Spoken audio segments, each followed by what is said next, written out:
Olá pessoal, e o Fica a Dica de hoje nós vamos fazer o quê? Vou te dar dicas de como colocar uma persiana e uma cortina. Sabe aquela persiana e cortina que vocês viram em 2 a 3 episódios atrás? No projeto do Gabriel Fernandes, lá na Praia Grande, que ficou divino. Um projeto praiano, clean, que as cores terrosas que compõem o projeto ficou para os móveis, onde todo o restante é branco. Parede, persiana, cortina. Agora eu vou te mostrar como você transformar aquilo e colocar para sua casa. Vamos lá. Primeira parte do projeto dele na sala, a gente tem o que? Uma persiana horizontal, que você vê ela fechadinha, bonita, linda. Ela é de alumínio. Então a gente consegue colocar 2 peças lado a lado. E ela é um pouquinho mais larga do que a tradicional persiana horizontal que a gente conhece, aquela antiga, fininha. Essa é mais larga, ela tem 5 centímetros de largura. Então ela deixa ela bem branquinha, ela deixa o ambiente neutro, dá um ambiente mais urbano. E aí o que acontece? Para dar aquela leveza, aquele clima praiano, a gente usou uma cortina. E aí o importante, a gente usou uma cortina de gaze de linho branca, que nem essa daqui, ó. Tô quase jogando carta aqui, jogando tarô aqui em cima, mas tudo bem, vamos lá. A tecido de linho branco, uma gaze de linho branco, que ele é leve, mas ele não é tão leve quanto um voal, para não ficar voando, porque aí não vai compor perfeitamente com uma persiana horizontal, que ela é um pouquinho mais pesada. Então a gente tem que pensar nos materiais quando a gente faz isso. Usando os dois, então, a persiana vai atrás, e aí eu vou colocar uma cortina de gaze de linho na frente. Lembrando que o item mais importante quando a gente vai juntar 2 produtos no mesmo lugar é ter cortineiro, gente. Se você não tem cortineiro, fica inviável a gente colocar uma persiana e uma cortina. Por quê? Porque assim, eu vou colocar a persiana na parede. Quando eu for colocar a cortina, eu tenho que avançar, vir para frente. E aí eu vou ter que colocar suporte, prolongador. E aí já viu, quando a gente olhar para aquela peça, eu vou ver tudo isso. Então não funciona, não dá. Tem que ter cortineiro, porque o cortineiro vai esconder tudo isso. Então eu só vejo as peças descendo. Eu não vejo como ela foi presa, onde ela foi presa, tem parafuso, se não tem, não vejo nada disso. Só vejo a peça maravilhosa, linda, a cortina toda engomadinha, descendo. Então, mais importante de tudo, para você fazer esse combo de cortina e persiana, recomendo quase sempre o uso obrigatório de cortineiro.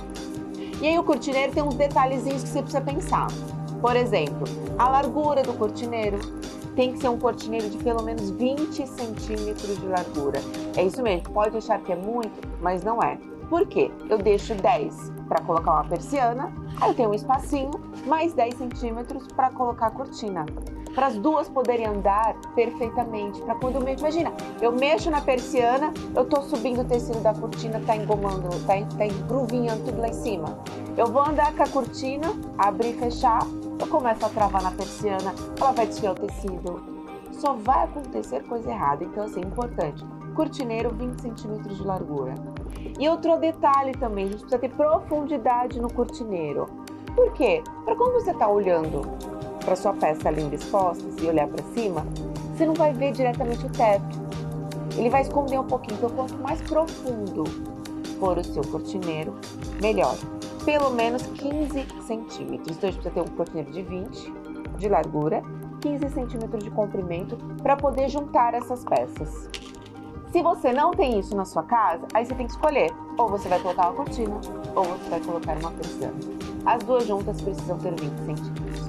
E aí um detalhe muito importante quando a gente vai fazer uma cortina, principalmente quando a gente faz uma composição com persiana. Eu preciso fazer uma cortina robusta, né? Uma cortina com caimento. E para isso, gente, barra da cortina. Ninguém dá valor nisso. Mas é ela que vai fazer o quê? Deixar a sua cortina envolvente, voando para lá e para cá, com peso e estabilidade. A gente precisa fazer o quê? Barra dupla. Se você prestar atenção, você vai ver que a cortina, você não olha a costura da cortina no horizontal. Por quê? Porque a gente fez tecido sobre tecido sobre tecido. O que a gente chama de barra dupla? Vou mostrar para vocês, presta atenção. A gente tem o tecido, né? Uma vez o tecido. Se eu fosse fazer uma barra comum, que acontece muito por aí, gente, presta atenção na qualidade das cortinas que vocês compram. Ele vai virar, vamos fazer por trás, né? Ele vai virar a peça, vai fazer a bainha aqui por trás e costura, certo? É isso. Então, quando a gente faz isso aqui, uma vez só, você tem que virar a pontinha do tecido para fazer a costura, né? Tem empresas que nem viram, daqui já sai costurando tudo. Acho uma vergonha. A cortina tem que ser linda pela frente e por trás também. Você faz a viradinha e costura. Essa viradinha, ela fica aparecendo quando bate o sol. Então, você tem uma cortina linda, maravilhosa, com uma listra na vertical. Não é legal. Não é legal, gente. Precisa fazer dupla.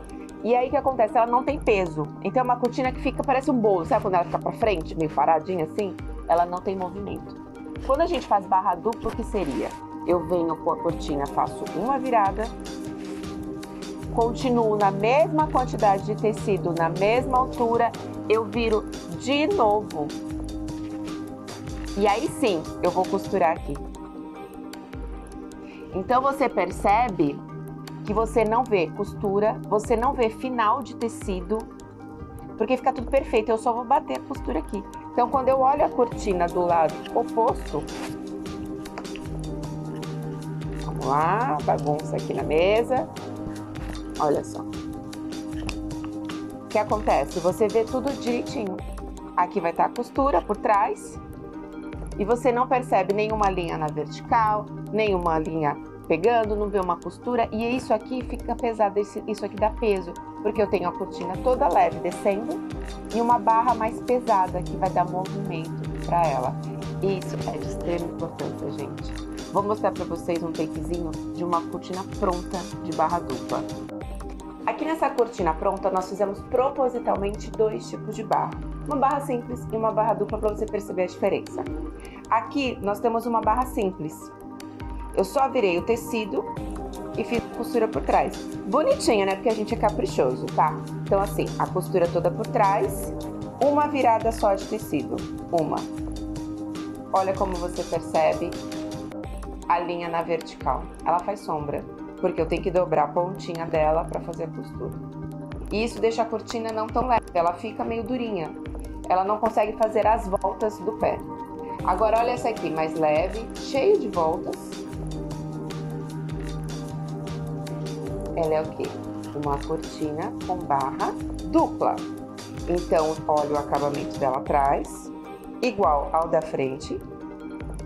E aí a diferença, eu tenho uma camada de tecido, eu tenho mais outra camada de tecido e mais uma. Então, eu tenho 3 camadas, 1, 2, 3. Aí você percebe que você não vê a costura em cima, ela não faz a viradinha, ela fica perfeita e isso dá caimento, ele dá um peso na cortina e vai fazer ela fazer as voltinhas na barra como devem ser. E o importante, altura de barra, pelo menos 20 centímetros, gente. Esse é o ideal, é o base pra gente poder começar a brincar. Depois você pode subir 20, 30, faz uma dessa aqui, 40 centímetros de altura, até pra gente brincar e depende de quanto você quer gastar. Conseguiram perceber a diferença? Ela pode ser sutil, mas isso interfere diretamente na sua residência. Você vai perceber que a sua cortina ela não tem movimento, ou você vai ficar olhando aquela linha na vertical, que vai te incomodar, porque agora você já sabe por que que acontece. Então, atenção, gente, quando for fazer cortina, presta atenção. Tamanho de barra, barra dupla, a cabeça da cortina também influencia, porque tudo isso está diretamente ligado aqui ao custo da peça. Quanto mais incrementada ela for, mais tecido ela vai ter, mais difícil também vai ser a costura. Então isso faz encarecer um pouquinho a cortina. E aí às vezes você não entende porque determinada loja pode custar X, e aí você vê que o pessoal está cobrando, que a vizinha faz, que custa quase metade do preço. Tudo isso influencia no preço da cortina. Quando a gente olha aqueles projetos, que tem a persiana maravilhosa, que tem uma cortina linda, pode ter certeza que todos esses detalhes estão inclusos nela. Fica a dica de hoje.